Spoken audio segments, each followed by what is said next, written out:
To be the strongest is often the goal of every fighter in the world. And in this story, we will witness the life of Damho, the injured foot guy who went against all odds to fight for what he really wants for himself. His story also shows how shortcomings can never be a hindrance if you are willing to thrive in ambiguity. One night, a group of bandits and their big fat leader enjoy their dinner. All of them are having fun until they feel something strange approaching. Not long after, an injured foot hooded guy arrives along with his horse. The big fat bandit leader moves towards him and tries to intimidate him. To my surprise, he's actually huge. Like, their height difference is very evident.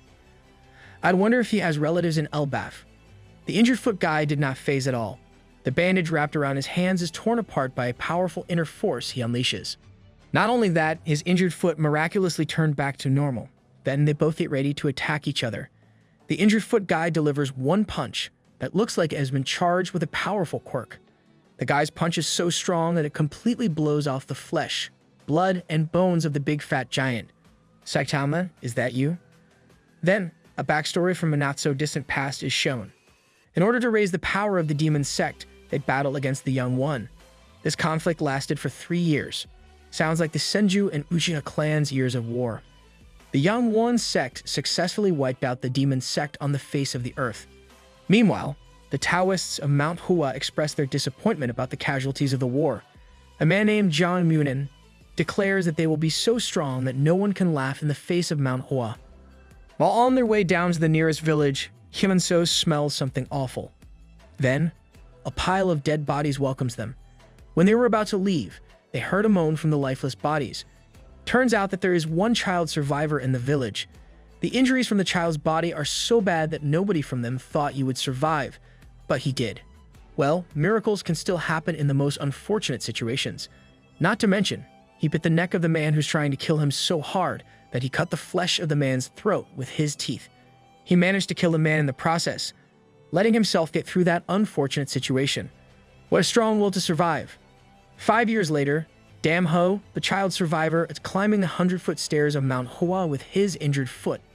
In fact, he has been doing it right since the day he recovered.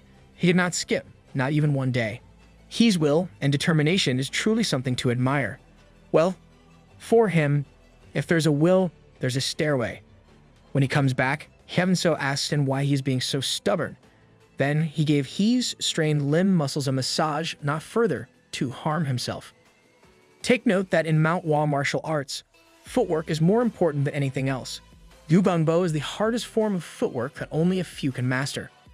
Hyunso then reminded him that the only thing a man needs is a hardened heart, then destiny will take care of the rest.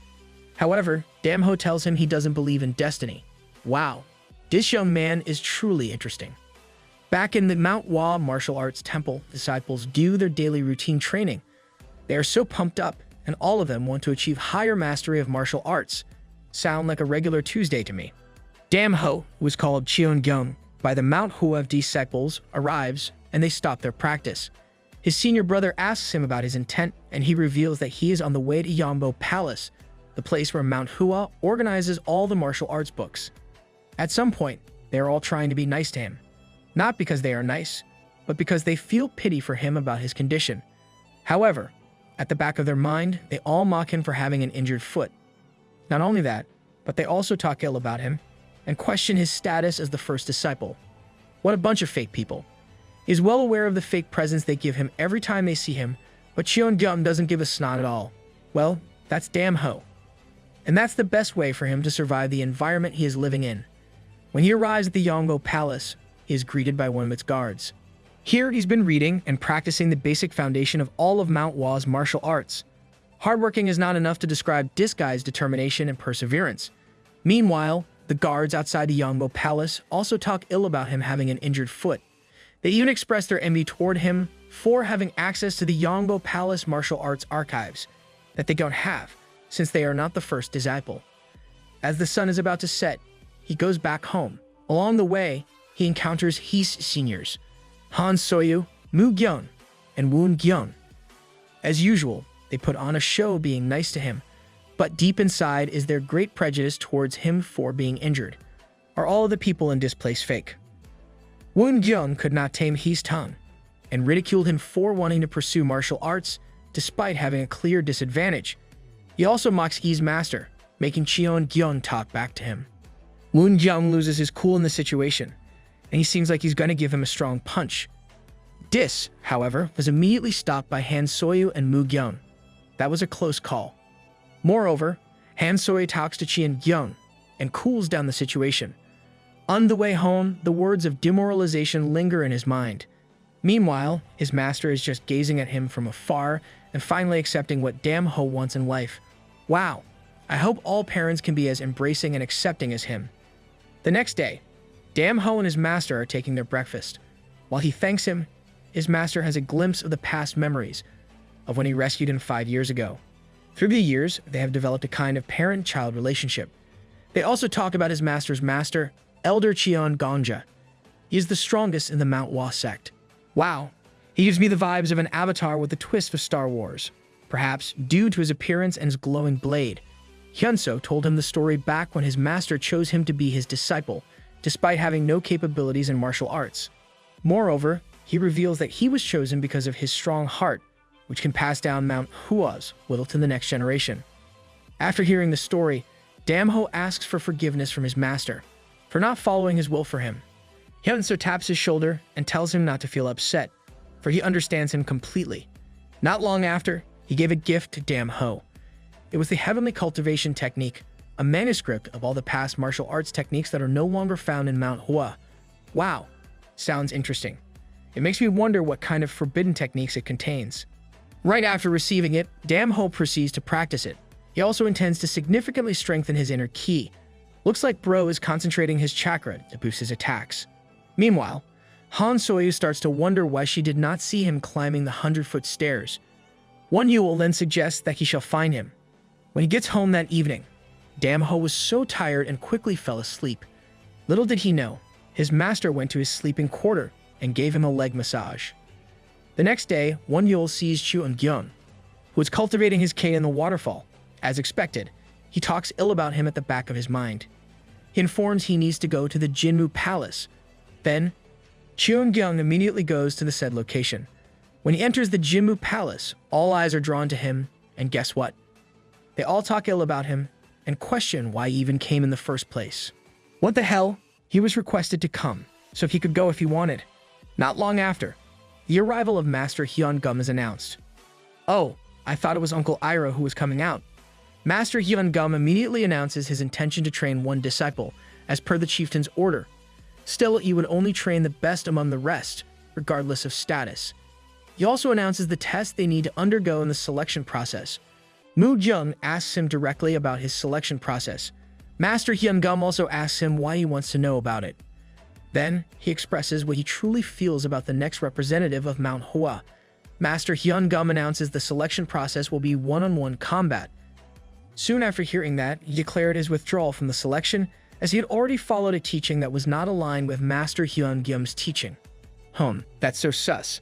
Why ask something you are very concerned about and then withdraw yourself from it? Immediately after that, Master Hyun-gum announces the first combat. It is Woon-gyum's Plum Blossom Fist versus Sum-gyung's 7 Stars Blade Art. The two did not waste their time, and immediately attacked each other. Sum-gyung started slashing Woon-gyung with his sword. Every slash is so powerful that it could be fatal if he hits his opponent. Woon-gyung acknowledges his strength, so he uses his speed to dodge and look for an opening for his attack quickly. He launches his powerful punch, which is a total savage, but luckily, Sum-gyung manages to dodge it. Is it just me, or do you also get the Street Fighter vibes in this combat? As the battle continues, the crowd is impressed with their combating abilities. Meanwhile, Cheon-gyun watches them carefully and tries his best to analyze the attacks and defenses of each combatant. At the peak of the battle, Sum-gyung unleashes his signature 7 Stars Blade Art, while Woon-gyung launches his Plum Blossom First Art. Both attacks are extremely powerful. However, Woon-gyung's Fist Art is faster than the Sword Art of Sum-gyung. The combat ended in favor of Woon-gyung.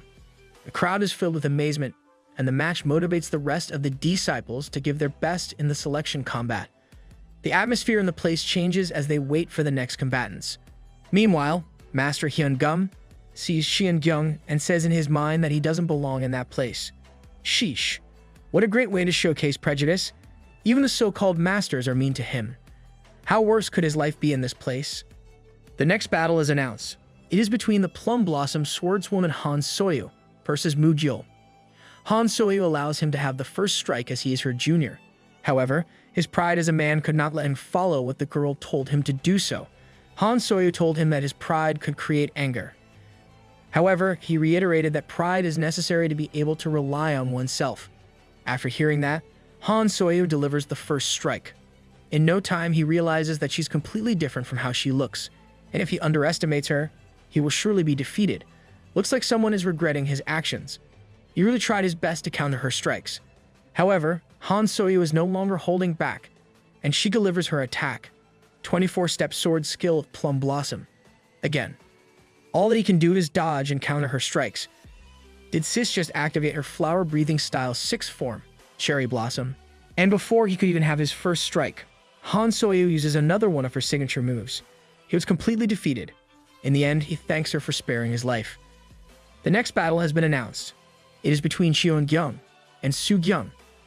Su-gyung is extremely dismayed that he is matched with the injured foot disciple. He actually intends to show off to everyone and impress Master Hyun-gum. However, he thinks defeating an injured foot guy will only invalidate his skills. Meanwhile, Master Hyun-gum told Cheon-gyung to actually go back home. Cheon-gyung immediately questioned this. Then Master Hyun-gum explained that an injured like him could not learn his swordsmanship.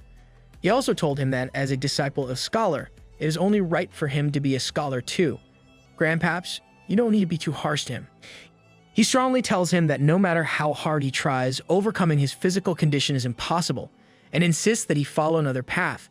This, however, is completely opposed by Cheon-gyung, and Master Hyun-gum tells Su-gyung to wake him up in reality.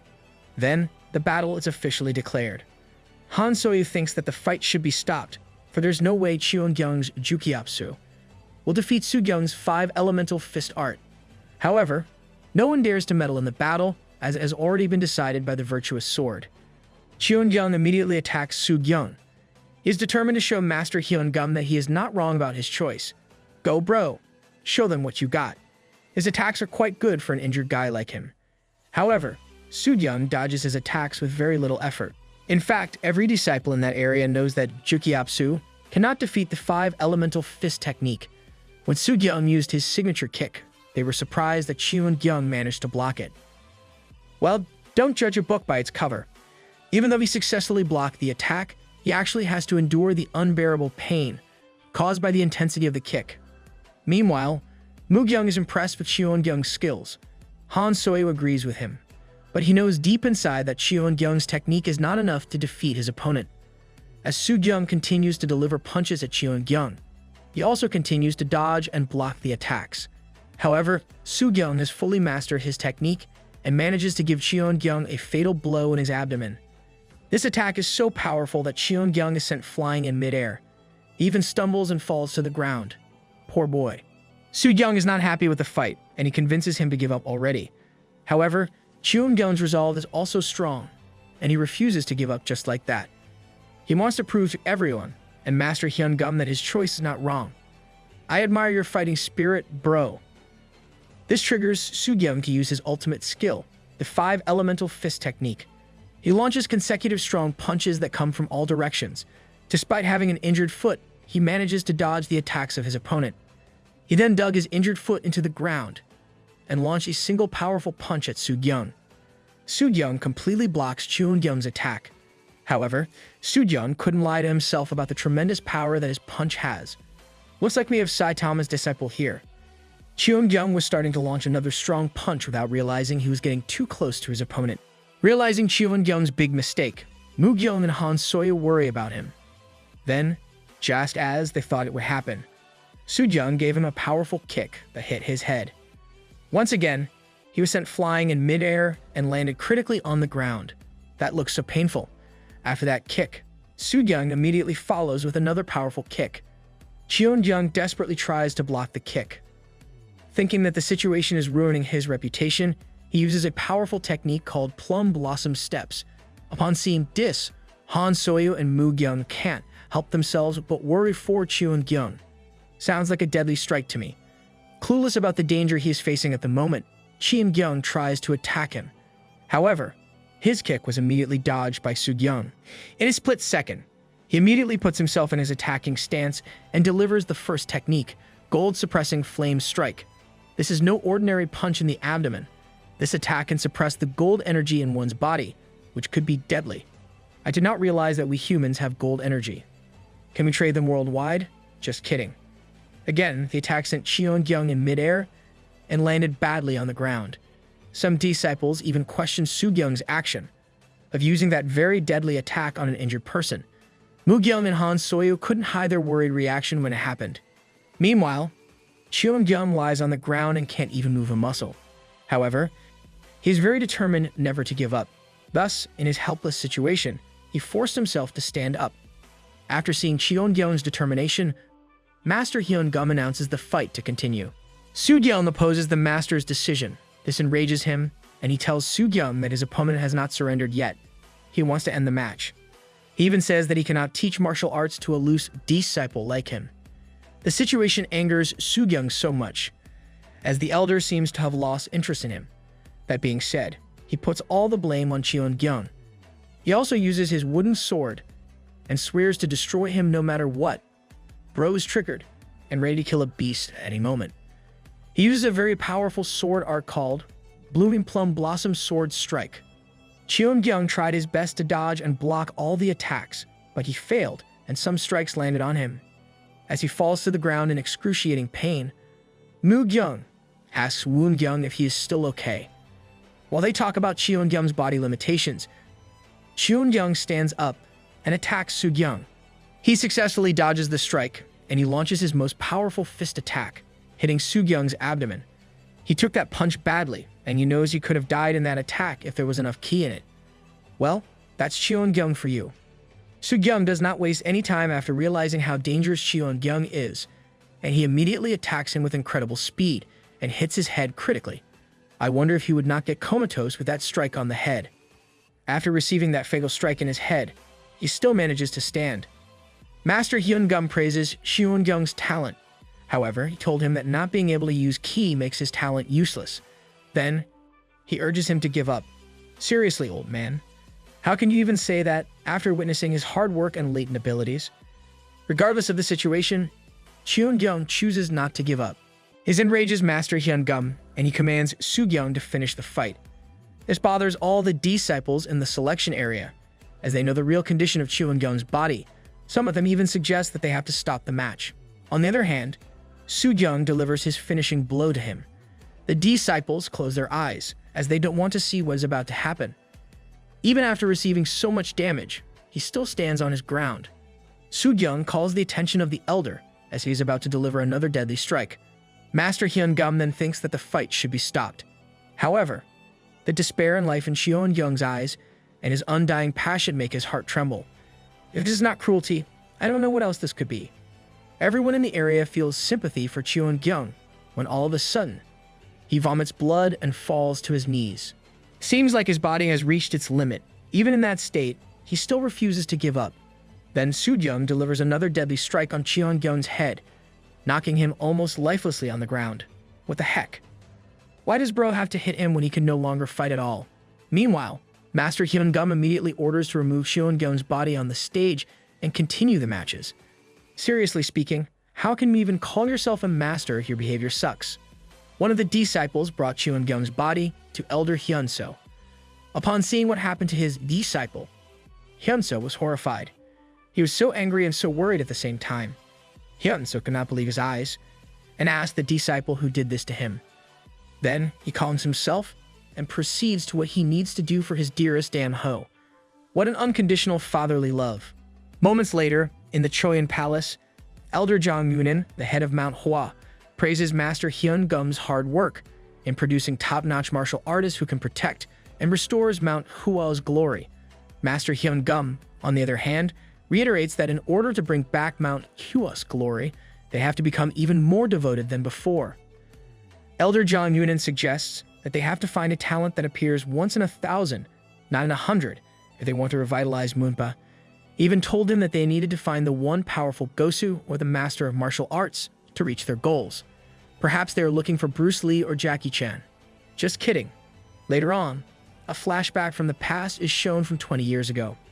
After the war with the demon sect, Mount Hua became completely helpless. It was the time when all their martial artists were killed, and Moonpa was on the verge of breaking down. What exactly is this Moonpa? This is definitely something to look forward to. Back then, Jiang Munin, the one with the most potential among all the disciples, gave up martial arts and focused his time and energy on revitalizing Mount Hua. Then he passed down the responsibility of developing martial arts to Hyun Gum. He even gave him Mount Hua's scarce elixirs, for he believes he is Mount Hua's future. You should remember that Master Hyun Gum, you're the future and not the torture.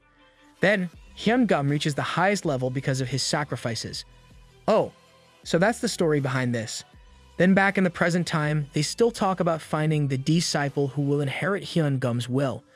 When Jang Moonin asks him if he sees any potential candidate among the first-rate disciples, he suddenly thinks of Cheon Gyeon. As they continue their conversation, Hyun-so enters the hall. He lashes out his anger and confronts Hyun Gum. Him tells him that making him quit martial arts is the only way to save him. This was questioned by Hyun-so, and the two continued to argue. Not long after, Hyun Gum reveals his displeasure with the decision of their former master who took Hyun-so as a disciple instead of him. Seems like these two have some past issues. Hyun Gum even tells him that if he had only inherited their master's power, Mount Hua would never have suffered in the past years. After knowing that Hyun Gum still holds a grudge against him, he asks Jang Moonin if he thinks what Hyun Gum said is right. Jang Moonin then thinks about which side he would take that would prosper Mount Hua even more. So, he told Hyun that allowing Cheon Gyeong to live in Mount Hua was a mistake. This disheartened Hyun-so, and he left the hall with anger in his heart. While on the way home, he made his resolve to prove them both wrong about his Dam Ho. When he got home that night, he checked on Dam Ho's physical damages, and he knew that it would take at least 3 years before he will get fully recovered. This, however, is seen by Elder Hyun-so as a great opportunity for Dam Ho to learn martial arts. That sounds like a plan to me. That very night, Elder Hyun-so begins his journey to Samgong Mountain. It is a mountain that no one bothers to look for. He faces his fears and does not bother with the steepness of the way up the mountain. He is willing to conquer everything for his dearest Dam Ho. What a selfless man. He should be the best father in the world. The next day, while Dam Ho is still asleep, his master is already preparing the herbs that he gathered on the top of Mount Samgong. When he enters his room, Dam Ho has already gained consciousness. He then apologizes for all the trouble that he causes him. He told him to not worry about it and promised to help him rehabilitate his body faster than expected. Then he gave him circular pills called Unyangan. They look like Mount Hua's scarce elixirs. Dam Ho can't help but notice his master's hand. They are filled with bruises and stains of blood. Just thinking of what his master could have possibly gone through makes him cry. He then takes in the pill, and his master tells him to use the Heaven's Cultivation technique to spread the effect of the pill all over his body. If taken daily, the Unyangan pill can increase internal strength and can improve the musculoskeletal system. Sounds like protein powder to me. Every day, Dam Ho takes one pill and uses Heaven's Cultivation technique. 1 month later, he managed to walk again. Although not fully recovered, he can now move better than before. Elder Hyun-so then proceeds to explain to him the best form of martial art that suits him well.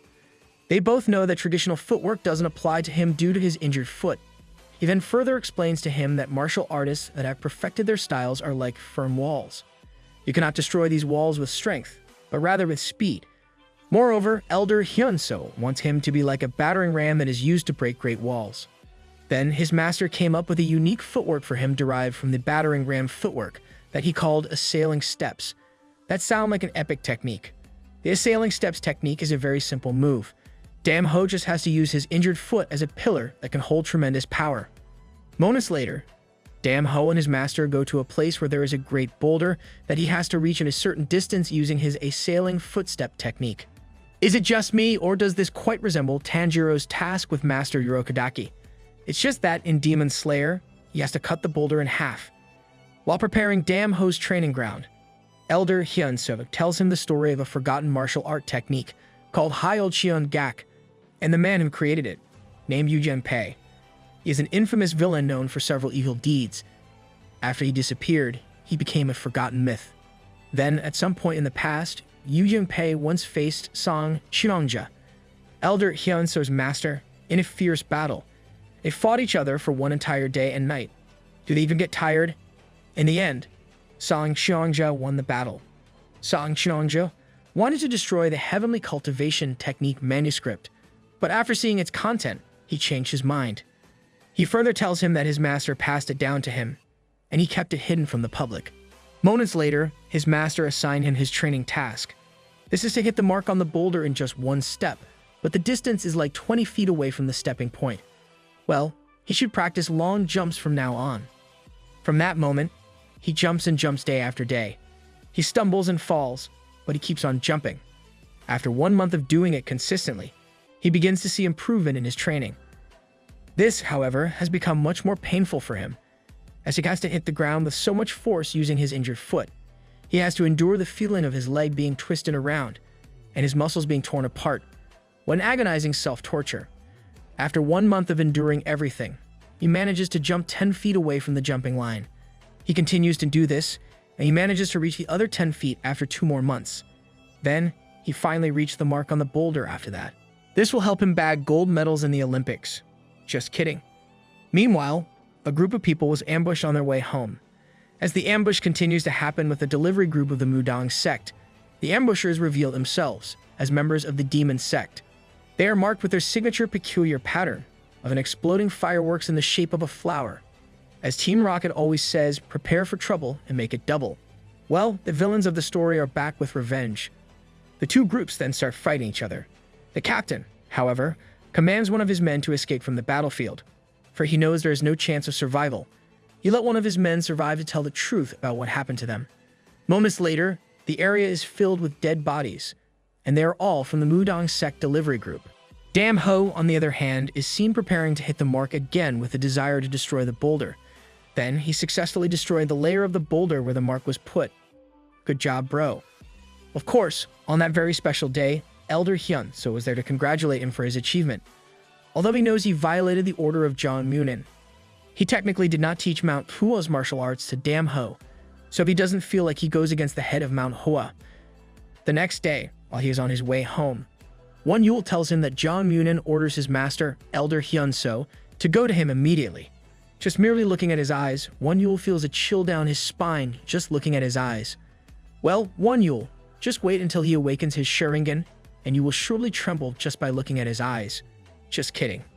When they reach Elder Hyun-so's house, he starts shouting the announcement from the outside. This irritates Dam Ho, and he tells him with deadly fierce eyes to wait for him. Not long after, Elder Hyun-so comes out of his house and receives the news. Won Yul, you better be chill, or you will have your early call in the next life. As a loyal member of the Mount Hua sect, Elder Hyun-so knows that he has to go. So he tells Dam Ho that he will head to the Choyan Palace and wants him to follow along shortly. When Dam Ho reaches the palace, the disciples and guards call him by his alias Cheon Gyung. Some couldn't believe their eyes that he could still walk, so they ask him how on earth he's there. After Cheon Gyung greeted his seniors, Mu Jung felt very awkward, as he didn't visit him even once over the past year. He then asks if his body is okay now, and he immediately replies that he's gotten better. The awkward moment stops when Yun Soha, the female disciple of the Mudang sect, asks if Cheon Gyung is also Mount Hua's disciple. She asks this because she cannot feel the ki in his body, unlike other martial artists around the area. Then, she told him she was visiting Mount Hua with her master. We can only assume this could be the earlier incident about the demon sect annihilating the Mudang sect delivery group. Mu Gyung and Cheon Gyung couldn't help but wonder why they visited Mount Hua. She then told the two that the reason was something she wasn't allowed to tell. Meanwhile, inside the Choyan Palace, Elder Hyun-so joins John Munin and the other elder at the meeting table. John Munin introduces the other elder, Cheon Hyo, to Hyun-so. At first, Cheon Hyo thought that he was a powerful martial artist. However, Hyun-so immediately tells him that he is a practitioner of Taoism and he holds no such power. Hyun-so, on the other hand, asks him what his intent is in visiting Mount Hua. Then, it is revealed that they desperately need help as Demon Sect attacks Mudang Sect. That being said, all of them, including Mount Hua, was about to face a great threat. Cheon Hyo also reveals that the Jongnam Sect has sent some of their people to confirm this threat. Not long after, Jang Munin revealed that he wanted Hyun-so to join them and confirm if it was truly the Demon Sect doing. Jang Munin actually puts him in a situation where he cannot say no. That being said, Even if he's in great fear after hearing the news, he did not argue about the decision of Jiang Munin. However, he asks for one condition: to allow him to be accompanied by his only disciple. Sounds like the beginning of an adventure for me. Instead of staying in the luxurious palace, Elder Chiang Hyo, along with his disciple Yoon Soha, decided to stay in the residence of Elder Hyunso. Along the way, Elder Chiang Hyo couldn't hold his astonishment at the beauty of Mount Hwa's landscapes and sceneries. Elder Hyunso, on the other hand, told him that Mudang's scenery is also great based on what he has heard. Meanwhile, Yoon Soha notices the injured foot of Cheon-gyeong. Then she started expressing doubts about Cheon-gyeong's potential in her thoughts. Well, you should never judge a book by its cover. When they arrived, Elder Chiang Hyo brought out a bottle of alcohol, which Elder Hyunso immediately refused. Meanwhile, Cheon-gyeong went out to the small crops plantation to gather something they could eat. She then asked him questions like when did he enter Mount Hwa, and if he doesn't feel lonely in that secluded place. The conversation makes Cheon-gyeong uncomfortable, so he tells her to go back. When they return, Elder Hyunso is already under the influence of alcohol after 3 shots. Wow, that was quick. After Cheon-gyeong brings his master to his room, Elder Chiang Hyo asks Yoon Soha about Cheon-gyeong. She tells her master that he is normal and has an injured foot, which disappoints her master. Elder Chiang Hyo then explains that there is more than his injured foot. Then he shows her a boulder that Cheon-gyeong uses for training. Wow, I did not expect Elder Chiang Hyo to be that keen observer. Not to mention just merely observing the training area, he already figured out what kind of training Cheon-gyeong had. Well, he's a great detective. Yoon Soha's special ability is to determine what type of martial arts a person uses, just by merely observing their movements and muscle build. Thus, she felt so disappointed in herself after what happened. The day has come for them to investigate the area. Mu-gyeong, Woon-gyeong, and some of their juniors pledged for the safety of Elder Hyunso on his journey. Meanwhile, Elder Hyunso calls Cheon-gyeong to tell him they are about to go. This was immediately disagreed with by Woon-gyeong, which is not so surprising about him. Then Mu-gyeong immediately apologizes to Elder Hyunso for Woon-gyeong's action. Soon after, they officially announce their departure. The martial artists from Mount Hwa are so pumped up, they seem like whoever hinders their way will face the gates of hell. Before sunset, the group arrived at a small town called Cheonyang. Here, they are to meet the people from the Jongnam sect, who will join them in their journey. When they arrive, they are warmly welcomed by the people of the town. There is a little tension, though, about the issue of land ownership. Meanwhile, Xian Wang greets his senior brother Chiang Hyo and announces his arrival to everyone. Xian Hyo is the greatest martial artist of the Mudang sect, and that is acknowledged by the people from the Jongnam sect. I knew it. There is really something beyond the sleeve of this old man. Xian Wang introduces Elder Chiang Hyo to his comrades, Yom Jongwa and GM Han Su. After that, Elder Chiang Hyo introduces Elder Hyunso to them. There's a strange tension when Mu-gyeong and GM Han-su introduce themselves to each other. Seems like their eyes are about to release the glacial electric volts that go against each other. After the introduction, they are all invited to drink with everyone in the pub. Meanwhile, Cheon-gyeong feels very strange upon looking at Ta-Baek Mountain. Well, it's all coming back to him now. To better understand, Cheon-gyeong used to live in a small town inside that mountain. His master then tells him to face his fear and go back to his old place. He then asks for a horse, and wasted no time returning to his old place. Upon arrival, all of his past memories flash before his eyes. Cheon-gyeong can no longer hold his emotions, so he cries while calling his family members' names. Then his grudge in his heart is revealed. When no one bothers to know who are the people behind the massacre that their small town faced 6 years ago. Riding their horses, the group quickly gets to their first stop, the Inn of Weary Travelers. They are all reminded to not let their guard down, as the Magyo or the people from the demon sect might just be around. That place is quite infamous for its bad reputation. People who stay in the inn usually take a long time before being able to go home. Sounds like a very scary place. Elder Chiang Hyo explains to Elder Hyunso that they are in that place because they will meet a survivor from the attack, and he will be the one to tell them when the encounter took place. Elder Chiang Hyo then tells Elder Hyunso to let his disciples have some rest while he finds the informer. Looks like a whistleblower is about to surface very soon. After Elder Hyunso tells the disciples to have some rest, they hear people from their group bad-mouthing Damho for his physical impairment. They also talk about how he is called the Waddling Mutt, which means a dog that cannot run. Elder Hyunso tells Damho that the world is truly frightening, as people judge others based purely on physical appearances. He even asks for an apology for not being able to do anything for his disciple. Damho tells his master that he is just fine. However, his master is not fine with it at all.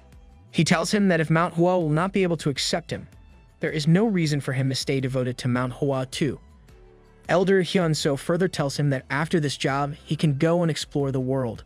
He wants him to seek freedom and return when he gains an unshakable resolve that is not shaken by the violent gust of Manhwa. What great father figure. Meanwhile, Elder Chiang-hyo calls the attention of the informer to come out. Not long after, the informer appeared, who seemed to be hiding under the wooden floor. They talked to each other about the people they faced, who might be the Magyo of the demon sect. Soon after, Elder Chiang-hyo orders everyone to prepare for the battle. Woon-gyum alerted Master Hyunso and told Cheon-gyum that he should not go as he would only drive them down. Why are you so mean to him? Cheon-gyum, however, told him that he could not let his master go into danger alone. Then Woon-gyum tells him to be careful if he insists on tagging along. Riding their horses, they went straight to the said location. Meanwhile, in Skylocked Hell, the mysterious killer guy with yellow hair reports to his master that a group of people is on their tails. He also revealed that their whereabouts were revealed due to a survivor from the previous encounter. Then he apologizes for he is the one in charge of that encounter. When his master asked him who exactly was on their tails, he told him that they were people from the Mudang, Mount Hua, and Jongnam sects. After hearing it, the mysterious leader of the demon sect declares that they are leaving, as they don't have the capabilities to face them at the moment. Then it was decided that they would give up the Skylocked Hell. However, they will not just give it up, without giving their intruders a taste of despair and death. When they reach the area, they immediately inspect it. They can't seem to find any trace of inhabitants, not until one of the disciples found the trail mark from a cart. Good job, sir. In the face of the great unknown, Mu-jung tells Elder Hyunso that once he confirms that the enemies are truly from the Mudang sect, he should flee from the battle immediately. Meanwhile, the disciples of Mount Hua are being too confident about facing the Magyo. Little did they know a spear will just soon take the life of their comrade. After receiving that attack, the group is alerted by the ambush. Then, the Magyo from the demon sect reveals themselves. After confirming with the informer that they are the ones they encounter, Elder Chiang-hyo orders to take them down. Bloody hell, this would be a ferocious battle. As the two forces engage with each other, Mu-gyum orders Won Yul to protect Elder Hyunso at any cost. While it is undeniable that demon sect fighters are strong, there are also formidable fighters from the other sect who can go against them. Mu-gyung starts swinging his sword, killing several enemies. Well, I expected something from him, and he did not disappoint me. Mu-gyung continues to display powerful swordsmanship as he continues to kill the enemies. At the back of his mind, Mount Hua will obtain its former glory once that fight is over. Looks like Bro is also obsessed with Mount Hua's glory restoration. From that very moment, the demon sect acknowledged the strength of the sword of Mount Hua. Meanwhile, Master Chiang-hyo also showed a brilliant display of his swordsmanship. Every time he swings his sword, an enemy falls dead to the ground. Well, he would not be considered the strongest swordsman of the Mudang sect for nothing. Upon seeing the extravagant displays of their allies, Yeon Jung-hwa and GM Hansu did not let them steal the show. They skillfully fight the enemies as a duo and manage to kill many of them. Well, you should not let Jongnam down, so you two better show off too. Meanwhile, a mysterious masked person approaches the location of Elder Hyunso. They form the 7-star blade formation as the enemy moves closer to them. The masked enemy then attacks them flamboyantly with great speed. Witnessing this, Won Yul realizes that he is facing an elite warrior. Looks like Monkey Man, Won Yul is in great trouble. When the enemy is about to deliver a deadly blow on Won Yul, Cheon-gyung performs his assailing steps and delivers his piercing fist. The ones mocking him are now in great shock after he manages to intercept the attack of the enemy. Turns out that their enemy is a woman. As the enemy charges toward Cheon-gyung, she uses Magyo's burning fist of dusk, which Elder Hyunso warns him to be mindful of. Turns out that the attack is the cause of death of a number of people from 20 years ago. That, to me, looks like a scratching cat technique. Cheon-gyung and his enemy continue to intercept and deliver attacks from all directions. Though formidable, Cheon-gyung has already received severe damages from the fight.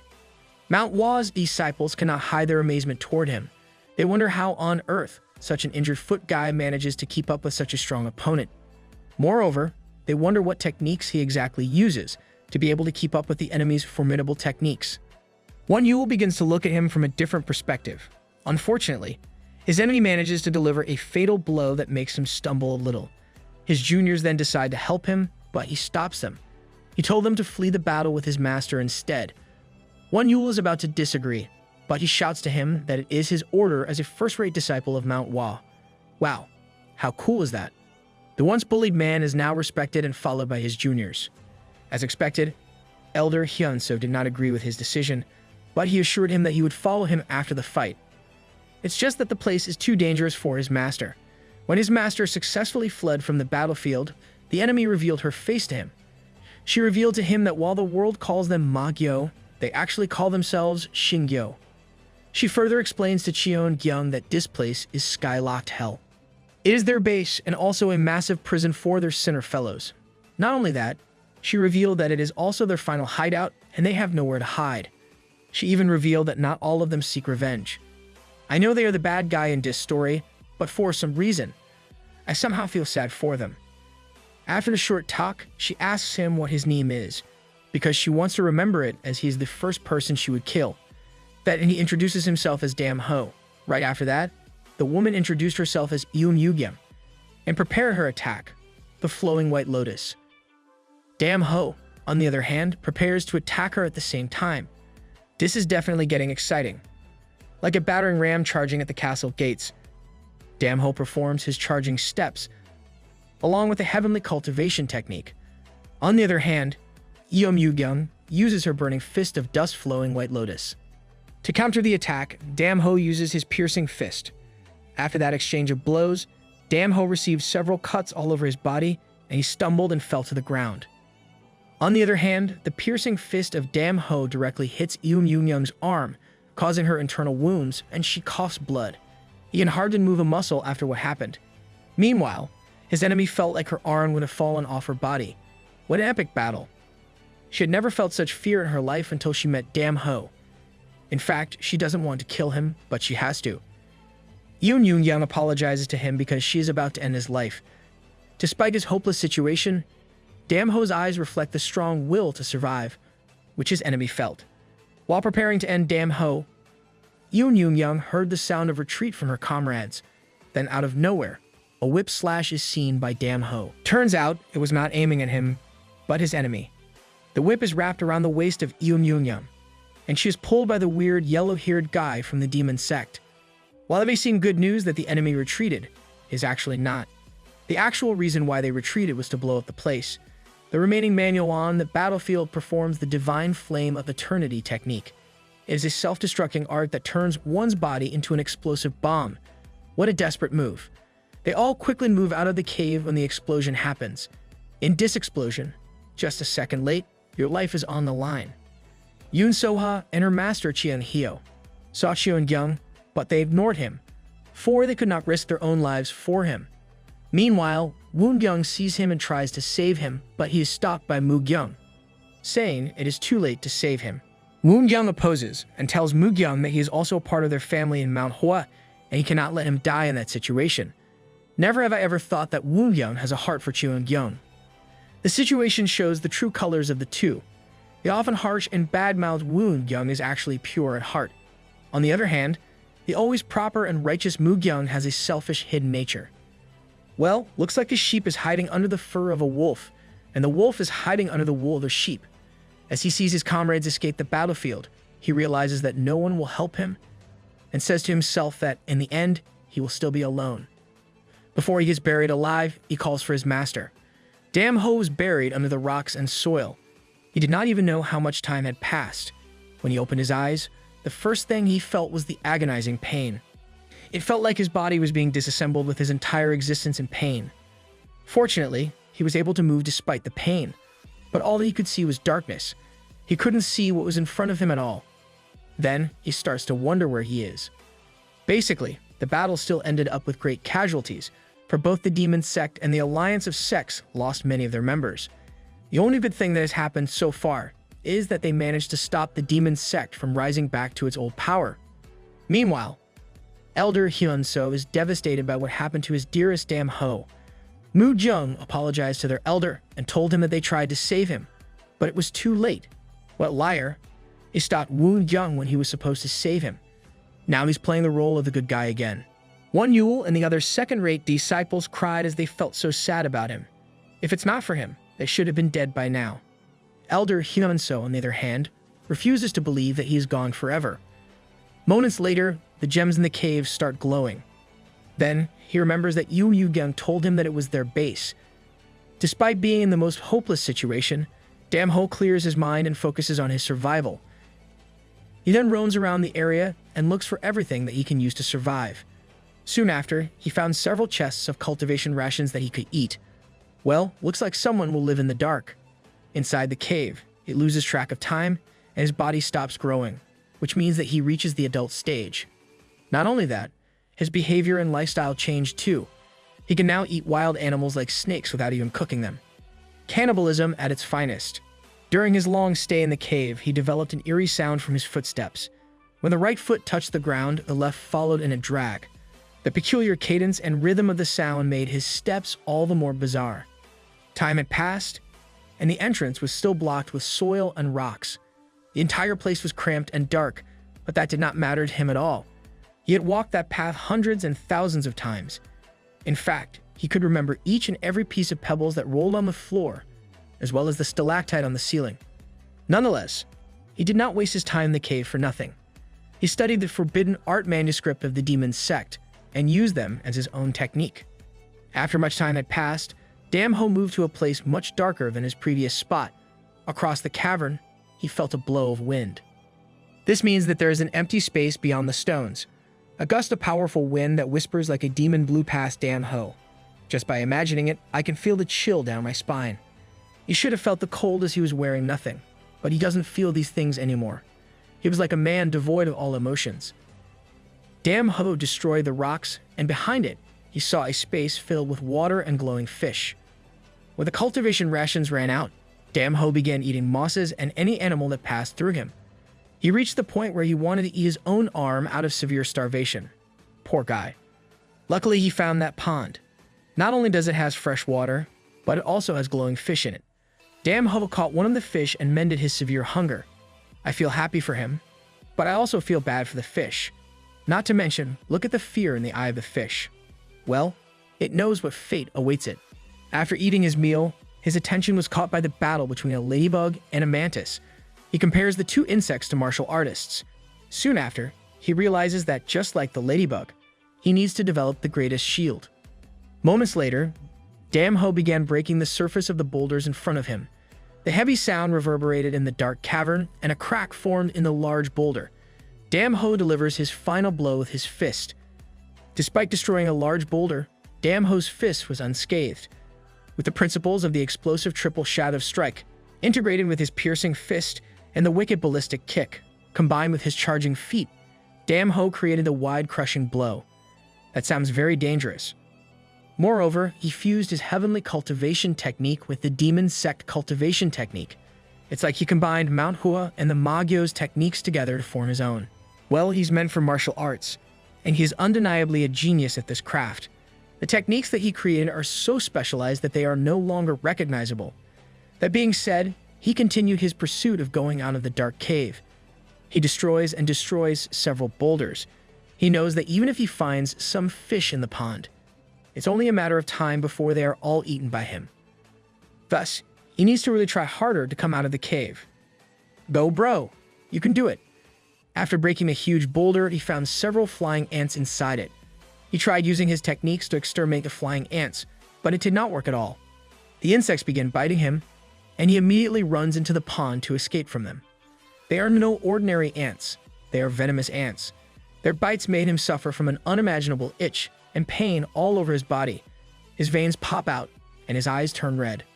He refuses the urge to peel off his skin, despite the severity of the itchiness that he feels. I can't imagine how painful that would be. He took a rest and cultivated his ki for quite some time. Luckily, there are still fish in the pond that he can eat. After a few days, Damho knows that he needs to pass through those blood bugs if he wants to get out. Soon after, he remembers that just like the ladybug, he needs to have the greatest shield that will stop the blood bugs from biting him. Damho tried to defeat the hellish blood bugs several times, but it was not as easy as he thought it would be. Every time he charges with an attack, he can only manage to kill a few of them, and then falls back to square one. Then he will desperately run to the water area to save himself from getting bitten over and over again. Bro should develop a new technique, Dark Fist Art, Insecticide. The unbearable itchiness he faced drove him to slam his head against the boulder until his forehead burst, which made him bathe in his own blood. That's too much. I cannot even imagine how much pain he has to endure during this moment. After quite some time, Damho tried to unleash another piercing fist on the boulder near the insect's house. Some bugs died from the impact, but the majority of them escaped and attacked him. Damho, on the other hand, has performed a different technique to handle the insects. He actually realizes that these insects don't require advanced key techniques. In fact, he only needed to use Qigong, a martial art technique that is commonly used by all as a form of exercise. He enhances the Qigong style and creates a vacuum that catches the hellish blood bugs. His technique, darkness-destroying hand movement, manages to crush tens and thousands of hellish blood bugs and turns them into a giant orb and produces a massive explosion. Looks like the once unknowledgeable of martial arts is now a master of it. That being said, only a fraction of the hellish blood bugs were exterminated, and many more are still alive. With his imperceptible human speed, his entire body starts vibrating, and this serves as a shield against the hellish blood bugs. Well, the smile on his face after creating a defensive Qigong says it all. Meanwhile, the group of merchants called the House of Flowing Silver are on their way to their next destination. Here, a fat young kid named Bang Jinbo is enjoying the scenery of nature. What the heck is that Bang? Plus, I really thought of Majin Buu after hearing his name. When the night arrives, the group stops, and the father and son begin preparing the food for the rest of the crew. Bang Jinbo expresses how much he loves cooking, which is his true passion. As they cook, Bang Jinbo shows off his kitchen techniques. Bang Jinbo is talking to his father about how excited he is to have their own liquor shop. His father, on the other hand, promises him that once they have settled down, he will teach him how to cook. Hearing that from his father made him even more enthusiastic about being a professional chef. His father is actually planning to meet the world's best chef, so he can pass down the knowledge that he will learn to his son. Soon after, the leader of the House of Silver arrived to ask about the food that the father and son had prepared for them all. Bang Jinbo's father revealed that he prepared sweet and sour beef with chili sauce and double roasted pork. Just knowing the name of the food makes me feel hungry. The leader is the first one who will taste the food they have cooked. Then, all of them savor the great food that night. They take their rest after the meal, and when the dawn breaks, they begin their journey. Along the way, they pass through the Hell Valley. The whole crew has to stop and check what's happening in that area. Some of their horsemen even went straight to the location. The big boulder explodes and shatters in front of them. When the dust subsided, they saw a Damho standing in the middle of the valley. Just merely looking at his eyes, they can already feel his murderous intent and bloodlust. They compared him to the phrase, "if looks could kill." Moreover, they can't even look straight into his eyes. Damho asks them where they are heading, and he ends up tagging along with them. The leader of the House of Flowing Silver wonders who the mysterious guy is. It is actually his first time seeing someone, and that makes him feel so uneasy. Sir, if you only knew what he had been through, you would not wonder why at all. As their journey continues, Bang Jinbo wakes him up. He introduces himself to him and asks for his name. Damho, however, feels annoyed about the kid. Well, I can't blame him. He lived alone for a long time. Nosy and noisy kids definitely irritate him. Damho could no longer bear the kid, so he told him why he was annoying him. After hearing this, Bang Jinbo felt sad and told him that he was only making sure that all of his needs were met. Bro, widen your patience. He's just a child. Damho clarifies to him that he doesn't need anything, but he wants to ask him instead. Bang Jinbo quickly asks him what his question is. Damho then asks him if he knows about Magyo. This shocks the kid, and he goes from being the happy kid to being the sad kid. Damho asks Bang Jinbo how long it has been since they disappeared. Then, the father of the child, Bang Wuwan, answered him. Turns out that they have been gone for 32 years. That being said, Damho has been stuck inside the Devil's Cave for 12 years. This also means that he is now 30 years old. He was trapped in the cave when he was 18 years old, and he just literally spent all of his 20s in the cave. What a life. Realizing this, he can't help but laugh at his situation. His long stay in the cave made him learn evil arts. That being said, his grin alone can release strong and terrifying murderous energy. This dark energy affected not only the whole crew, but also their horses. Hearing his laugh makes them feel like their body is being torn apart. Bang Wo-wang then pleads for him to stop and calm himself. When he sighs heavily, all of the crew feels like their bodies are going to burst. I wonder how strong Bro has become after getting trapped in a cave for 12 years. Not long after, the leader of the House of Flowing Silver came to see who was causing such trouble. Upon seeing and hearing Dam Ho's laugh, he also experiences great pain. Shall we call it the killing laughter? Bro breaks the law that laughter is the best medicine. The leader then asked Bang Jimbo to stop the man, or they are all going to die. After all the pleading, Dam Ho finally calms down, and he approaches the leader to show him a giant blue gemstone. They are all shocked to see a huge quartz stone. The leader knows that the stone's value is not something you can buy with money.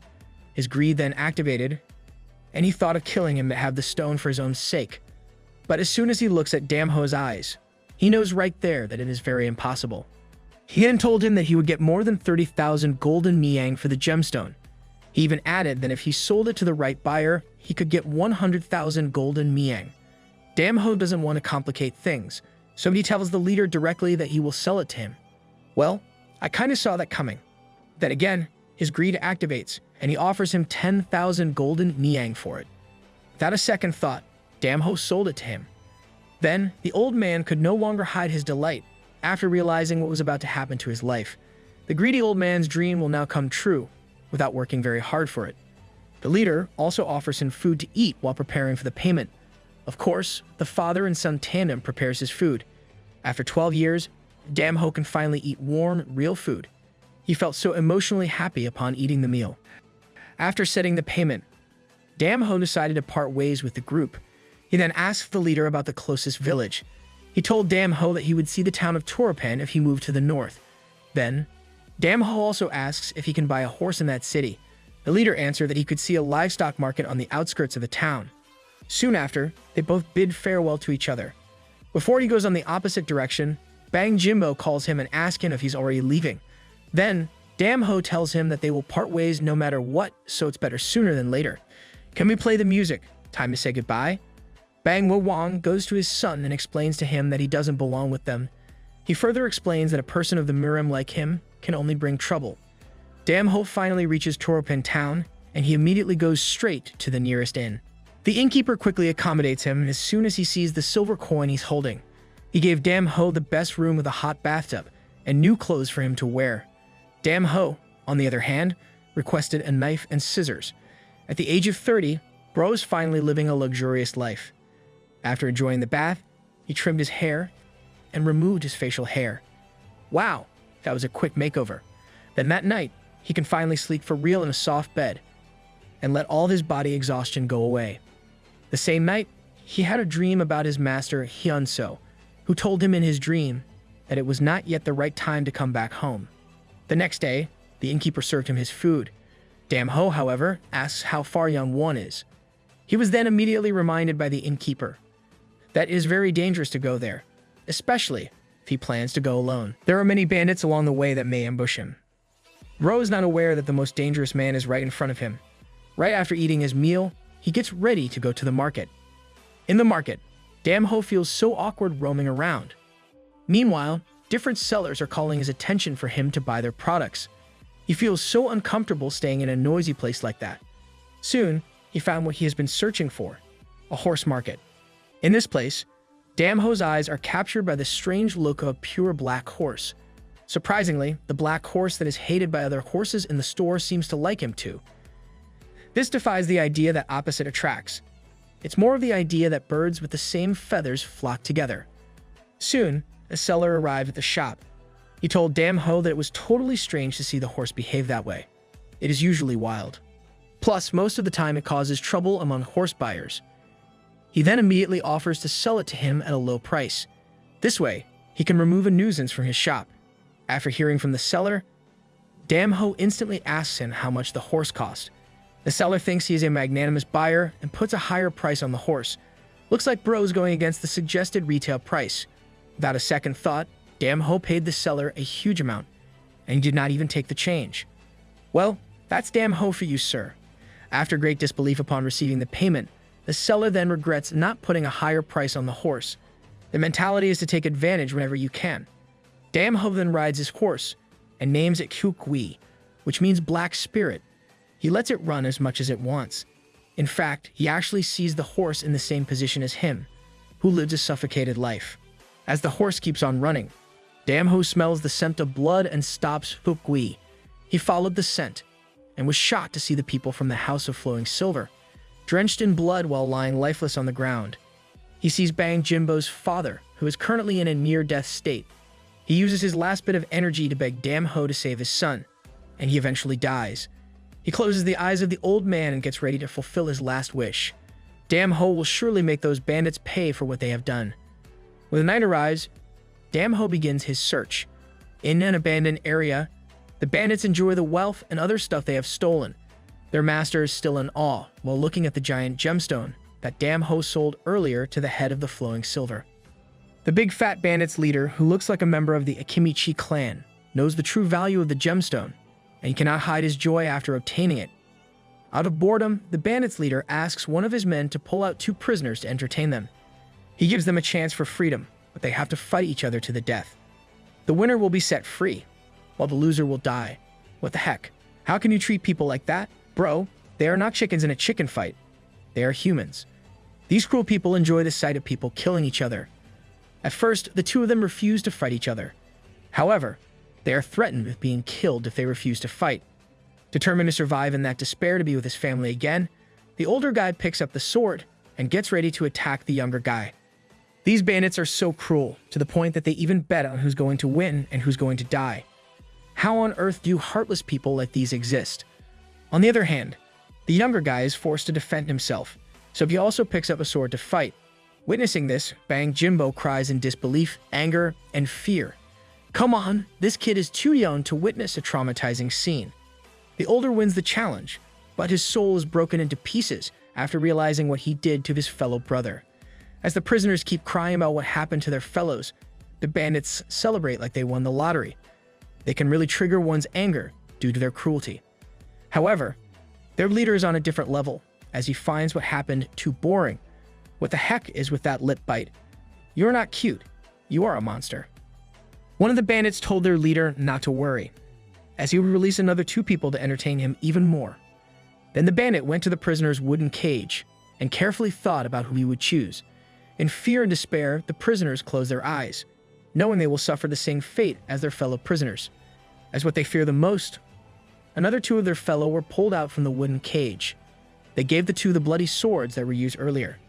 One of them called them cruel and declared his refusal to become entertainment for them. I admire your courage to speak what you feel, sir, but I am worried about what's going to happen to you. While the declaration infuriates the bandit, the other guys also express his refusal to be part of their entertainment. This made the big fat bandit leader stand from his Indian sit position. His face is filled with so much anger, and he praises them for being so manly. One of the prisoners told the bandit leader that their actions were highly inhumane. Then, he tells the leader that he cannot fight, even if he is to die. After hearing that, the bandit leader grabs the man's shoulder. Meanwhile, the other bandits are betting again on how their leader would kill the prisoner. Their leader then delivers a strong punch direct to the head of the prisoner. The punch is so strong that the teeth of the man fall out from the impact, and he stumbles to the ground. What a bully. This is not fair at all. As expected, they enjoy the brutality of their leader. The man completely passed out from the punch, but the big fat leader was not yet satisfied. He pulls up the man and punches him directly in the face, which makes his face drenched in so much blood. The other guy begs for him to stop, but one of the bandits swings a blade on his neck and tells him that if he doesn't want to end up dead, he better be quiet. These vicious people are really getting on my nerves. Meanwhile, the almost lifeless man continues to receive fatal blows and severe damage. When he gets enough of punching him, he lets him fall to the ground. This scene breaks the hearts of their fellow prisoners, but they cannot do anything about it at all. The leader then faces the prisoners and asks them if there is anyone who dares to defy his orders. Bang Jimbo caught his attention and ordered him to go out. One of the bandits pulls him out and brings him to their leader. He is then tasked by the leader to end the life of his fellow, who is barely breathing. He cannot do anything, as the fear engulfs his whole body, and he can only cry out of desperation. The leader forces him to get the blade and orders him to cut his fellow's throat. Refusing to follow, the leader assists the hands of Bang Jimbo in killing his fellow. When he is about to cut his throat, they all hear a strange sound approaching them. Just as we all thought, it was no other than Damn Ho. Looks like the hero has finally arrived.